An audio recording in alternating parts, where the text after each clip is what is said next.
6, I'm Darcy Ropchan, and we're standing here live just outside the Millwoods transit station where a 65-year-old ETS driver was stabbed just after 3:30 this morning. The alleged suspect is a 15-year-old male who's now in police custody.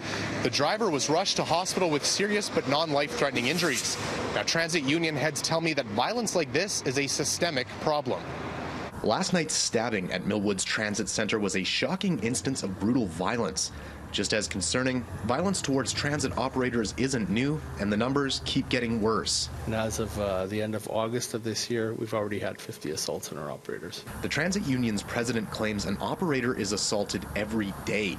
That means everything from hitting, punching, and spitting, all the way to the horrific stabbing early this morning. And the injuries aren't always just physical. Each one of those assaults has an impact to the operator and has long-term impacts on whether or not they can continue operating the vehicles, whether they need to be accommodated in modified work, or they suffer long-term effects like things like PTSD.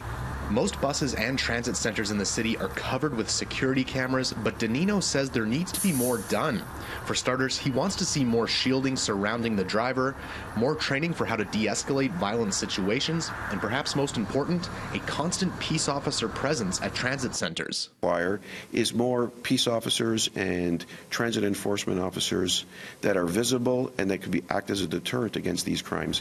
All hours of the night, 7 days a week, 24/7.